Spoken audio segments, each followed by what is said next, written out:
Hello everyone, आज हम start करेंगे मोनोपोलिस्टिक कंपटीशन। सबसे पहला टॉपिक जो हम मोनोपोलिस्टिक कंपटीशन में शुरू करेंगे वो है फीचर्स ऑफ मोनोपोलिस्टिक कंपटीशन।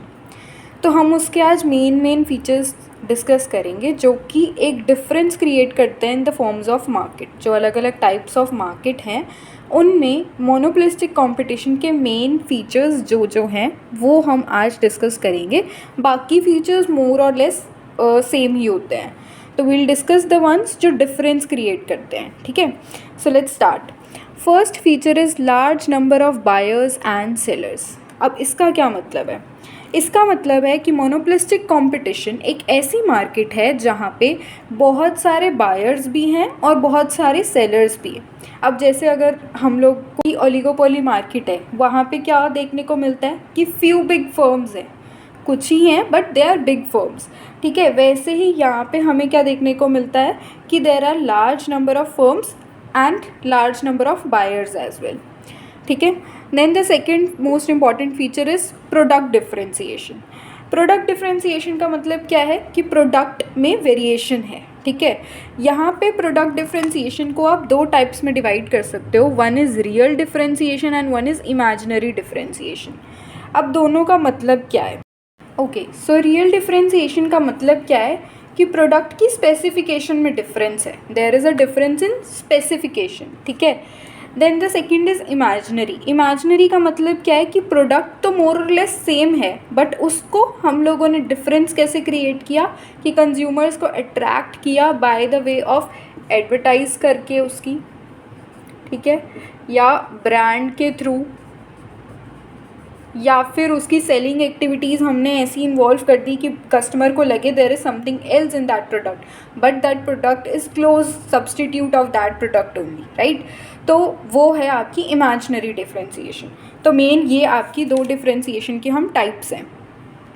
ये दोनों टाइप्स की डिफ्रेंसिएशन होंगी बट वो दोनों टाइप की डिफ्रेंसिएशन को मोर और लेस क्लोजली ही रिलेट होना होगा अगर एक ग्रुप ऑफ प्रोडक्ट में इंक्लूड होना है। लाइक से a toothpaste is a single product only if अगर वो कोलगेट है या फिर आपकी कोई भी XYZ कंपनी की आपकी टूथपेस्ट है, वो अगर सेम क्लोज सब्सटीट्यूट्स हैं वो तभी एक काइंड ऑफ प्रोडक्ट कैटेगरी में इंक्लूड हो सकते हैं, राइट।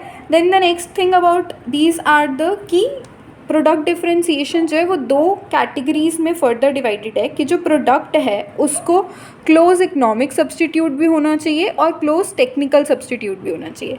अब इसका क्या मतलब है? इकोनॉमिक सब्सटीट्यूट मतलब कि प्राइस के टर्म्स में प्रोडक्ट को मोर और लेस क्लोजली रिलेटेड होना चाहिए। ठीक है, मोर और लेस सिमिलर प्राइसेस उनके होने चाहिए। Then the other one is close technical substitutes. Close technical मतलब जो आपकी टेक्निक ऑफ प्रोडक्शन है, जो आपकी टेक्निक है जिससे हमारी वांट है वो सेटिस्फाई होनी चाहिए उससे। ठीक है, थोड़ा ज़्यादा गंदा लिखा गया, जो सुन के बेटर समझ लेना, आई एम सो सॉरी। उसके बाद हम लोगों ने क्या कहा कि जो टेक्निक है, अब टेक्निक फॉर एग्जांपल आप ले लो कार। ठीक है, कार में क्या है, अलग अलग टाइप्स की कार्स हैं आपके पास बट सब टेक्निकली तो आपकी वांट एक ही स्पेसिफाई कर रही हैं, दैट इज़ सर्विस दे रही हैं आपको ट्रांसपोर्टेशन की। So they are closely related, या हम कह लेंगे क्लोज टेक्निकल सब्सटीट्यूट्स है। So as we have said कि हमें मोनोपोलिस्टिक फर्म जो है उसके पास थोड़ी सी डिस्क्रिशन है कि वो प्राइस डिटर्मिन कर सकता है। दैट मीन्स कि वो प्राइस टेकर नहीं है, उनके पास some degree of monopoly power है। I repeat this word here, some degree. I tell you कि मैंने ये वर्ड पे फोकस क्यों किया, some degree, why not degree of monopoly power है, rather I am saying some degree of monopoly power है। ठीक है, मोनोपोली पावर, राइट। इसका एक रीज़न मैं आपको इसी पॉइंट में समझा देती हूँ एंड सेकंड रीज़न आपको मैं इस पॉइंट में समझाऊंगी कि क्यों सम डिग्री है। ठीक है, सम डिग्री एक तो इसलिए है क्योंकि वहाँ पे इतने सारे सब्सटीट्यूट्स क्लोज अवेलेबल हैं कि अगर आप मोनोपोलिस्ट जो है वो उसको एक सेल करना है तो उसको क्वांटिटी अगर ज़्यादा सेल करनी है तो उसको प्राइस ऑलरेडी कम करना पड़ेगा, राइट। तो उसका डिमांड कर्व नेगेटिवली स्लोपिंग हो गया, तो उसके पास कंप्लीट मोनोपोली पावर तो नहीं है कि वो कितनी भी क्वांटिटी सेल कर सकता है या कितने भी प्राइस पे सेल कर सकता है। So there is some degree of monopoly power, justified. Then next point हमारे पास है क्या कि हमें free entry and exit. Free entry and exit का क्या मतलब है कि फर्म्स के पास अपनी मर्ज़ी है कि कोई भी फर्म कभी भी आ सकती है, कभी भी जा सकती है। अब जब भी फ्री एंट्री एंड एग्ज़िट होता है तो फर्म्स क्या करती हैं, सुपर नॉर्मल प्रॉफिट्स अर्न करती हैं initially, right, super normal profits earn करती हैं। बट जब हमारे पास सुपर नॉर्मल प्रॉफिट्स है, अगर हम लॉन्ग रन की बात करें, इन द लॉन्ग रन में क्या होगा कि फर्म्स न्यू एंटर करेंगी, और जब न्यू फर्म्स एंटर करेंगी तो क्या होगा कि आपके प्रॉफिट्स कम हो जाएंगे and you will earn only and only normal profits. I hope आपको ये समझ में आ गया होगा कि क्यों मैंने यहाँ पे some degree of monopoly power बोला, क्योंकि फर्म्स जो हैं वो नॉर्मल प्रॉफिट्स ही अर्न कर पाती हैं rather than super normal profits, ठीक है। तो इसलिए यहाँ पे नॉर्मल प्रॉफिट्स अर्न करने की वजह से उनके पास some degree of monopoly power है rather than degree of monopoly power, और some degree of monopoly power है इसलिए उनका प्राइस जो है वो हमेशा क्या रहेगा, ग्रेटर देन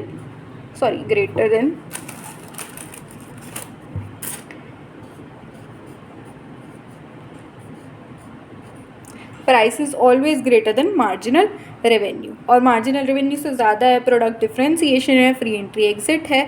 तो फर्म्स जो हैं वो क्या करेंगी, अगर प्रोडक्ट डिफ्रेंसिएशन होगी तो सेलिंग कॉस्ट होगी कुछ ना कुछ, क्योंकि वो एडवर्टीजमेंट करके ब्रांड अलग अलग दिखा के कस्टमर्स को अपनी तरफ अट्रैक्ट कर रहे हैं, तो they will include some kind of selling cost also, right. So all these features describe us the monopolistic competition. There are large number of buyers and sellers. Then there is product differentiation which can be divided into real and imaginary. Real means कि product की specification में difference है, imaginary मतलब product same है, बस हमने उसको consumer को ऐसे attract किया कि उसकी advertisement और उसका brand वगैरह से consumer को हमने attract कर लिया। Then product को अगर एक group में हिस्सा लेना है या हम एक कैटेगरी में डिवाइड करना है, तो हम लोगों को उस प्रोडक्ट को क्लोज इकोनॉमिक सब्स्टिट्यूट भी होना चाहिए और क्लोज टेक्निकल सब्स्टिट्यूट भी होना चाहिए। इकोनॉमिक सब्स्टिट्यूट का मतलब प्राइस उसका सिमिलर हो प्रोडक्ट्स का, और टेक्निकल का मतलब टेक्निक जो हमारी है वो हमारी सेम वांट को स्पेसिफाई करनी चाहिए, राइट।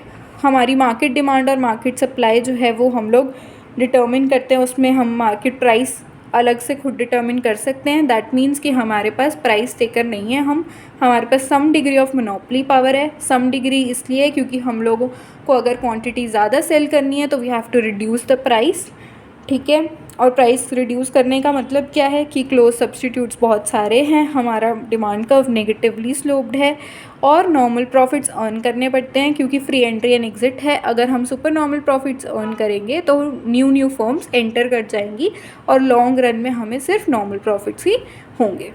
Thank you.